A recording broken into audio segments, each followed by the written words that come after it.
From balmy days to freezing temps again, of course. We went from 77 degrees one day to snow the next, literally. Not much snow, of course, but it was snowing pretty hard. Now it's been in the upper 30s for most of the time since, but it's time to get the potatoes out of the peat moss and into some solo cups. The fast chit method took a little bit longer this time, probably about 2 weeks. Could have went a little bit sooner, maybe just a couple of days, because I had checked in on them about the week mark and nothing was really happening. No roots or anything showing. About 10 days in, I looked and I could start to see sprouts coming up. And today, it's 2 weeks since I put them into the peat moss, and the sprouts are starting to come up pretty strong through the roots, through the peat moss. So it's time to get them out of there and get them into solo cups so they can start growing. That way I can get a plant started, and when it's time to put them in the ground, they'll have already had a good start. They'll have their roots formed and they'll have a plant growing so they can get a quick start on the season. Wednesday will be St. Patrick's Day. Tuesday will be St. Patrick's Day. And that's the traditional time, at least in my area, for planting potatoes in the ground. So it's a good point to get them going, particularly since they're ready to get out of the peat moss. So just looking at the bags of peat moss with the potatoes in them, you can see the sprouts starting to push up. So it's time to get them out of there. Shouldn't have as much problem as I did with the, oh, we got lots of roots too. So that's a good sign. That's exactly what I want. I want the roots, I want the shoots, and they'll be ready to hit the ground running in the cups. Got to be careful nonetheless in getting them out because we don't want to damage them. And you can see the roots really growing in there.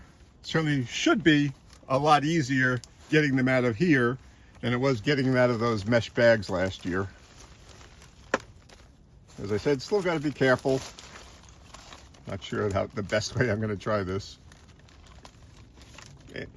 2 years ago, I used the plastic shopping bags, but that is a nice plant to get growing. Now I can probably knock off some of these chits on here. You really don't want more than 2-3 plants growing up, so I'm going to probably take this one off in the back. If you have too many plants growing, it can sap the strength of the potato, so your potatoes aren't going to be as good. So as I said, 2 or 3 plants per potato is what you want. But this is a very good start, and it looks like we got a whole bunch of them in there like this. So I decided I'm just going to try and get all the potatoes out first before doing anything else.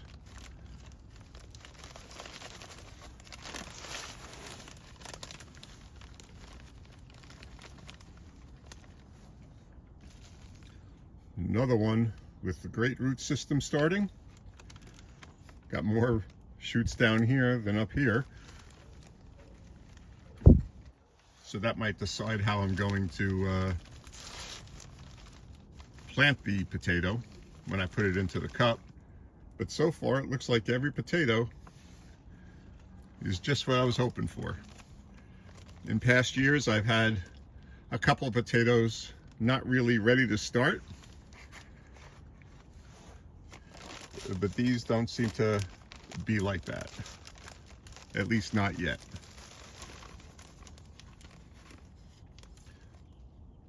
So we're 5 for 5.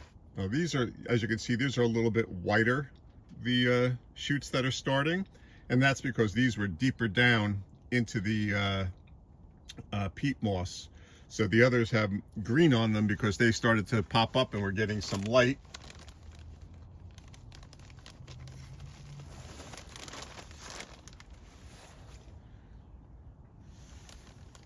We've got 8 potatoes so far, and they're all looking good. Now even these small ones that I put in, they're starting to grow too. Like I said, this is about the size really of a potato that you need. You don't need much more than that.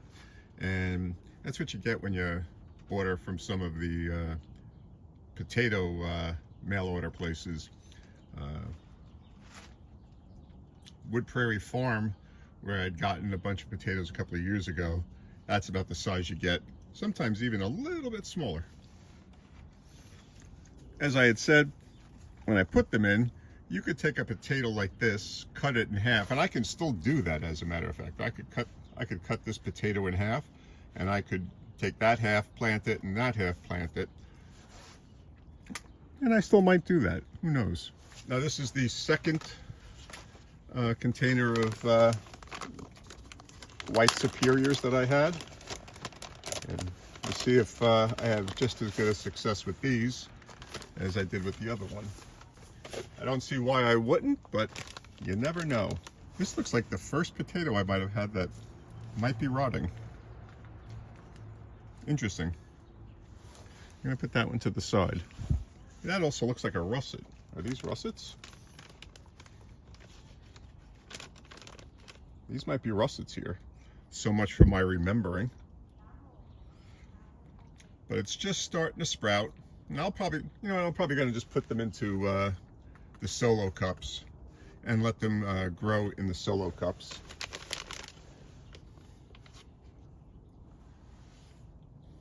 Not much going on, but starting. Maybe russets just need to take longer. Although I'm pretty sure last year my russets didn't need quite so long. But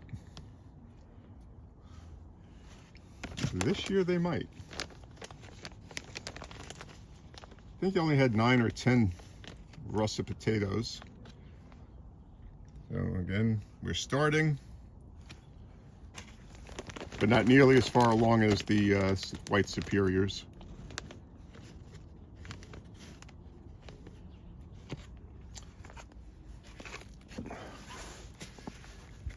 Just like the others were.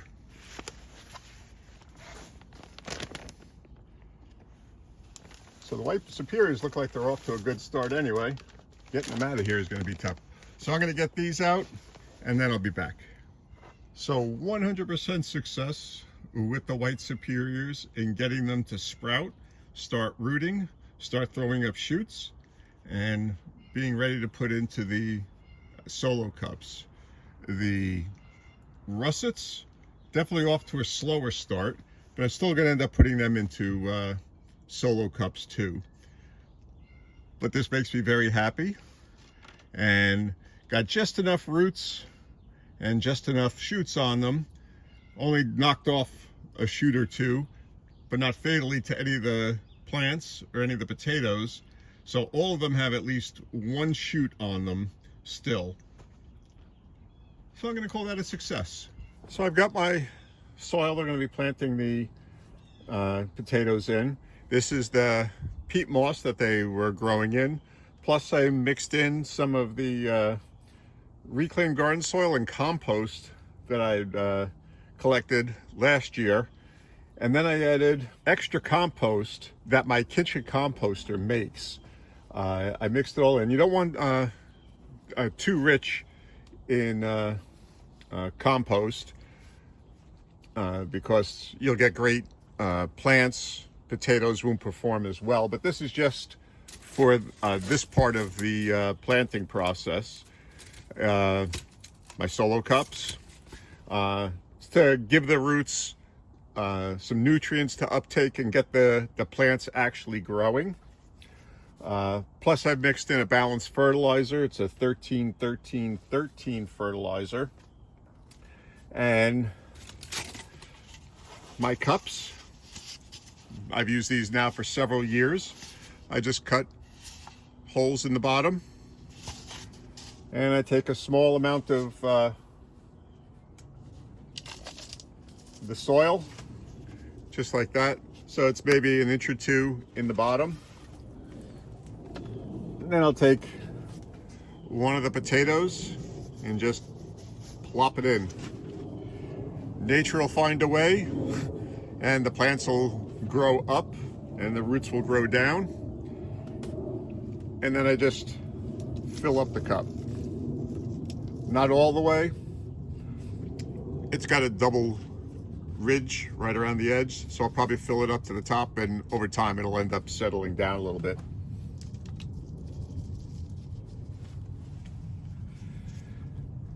And the first potato was planted. I wish I could plant potatoes in seed snails, because this takes up a heck of a lot more room than the seed snails do. Again, just plop a potato in and then fill it up. Because of the size of some of the shoots on these, some will be sticking out of the ground already. That's not a problem at all. They'll start to green up as a result.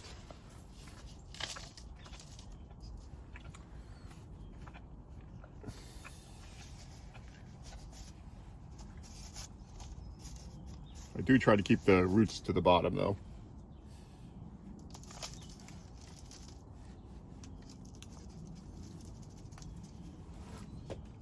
So I'm going to go through and do all these potatoes. I'm going to get the russets in as well. And when I'm done with that, there's about 40 potatoes I think I said I was planting this year. I'll be back. So I've got all the potatoes in the solo cups. They've been watered in and they should be off to a good start. I identified the russets with the marker, so I'll know all these others are the white superior potatoes, and we'll see how they get along. But I'd say we're off to a good start, certainly with the white superiors. Every single one of them, 30 of them had roots and shoots on them. And that one big potato that I said I could cut in half, I actually ended up cutting it in half. Now I don't let it bother scabbing over or anything like that. I just put it right into the cup. I haven't done that before. I've always cut the potatoes and put them into the peat moss and let them grow that way. Peat moss, of course, is a neutral growing medium, so it's not going to have any organisms that could create bacteria and damage the potato.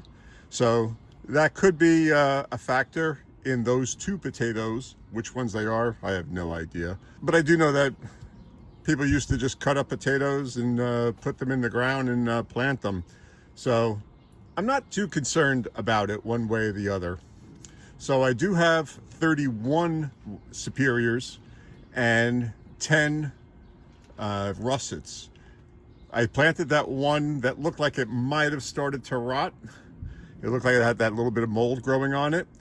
So we'll see if anything ends up turning up out of that. But that's why I decided to cut that one potato, so I'd get the 40 potatoes. I don't even need 40 potatoes. I need 32 potatoes. So if I end up getting like 8 extra potatoes, and those 32 are going to be going down to the Victory Garden, they're going to take up 2 beds, 16 plants per bed.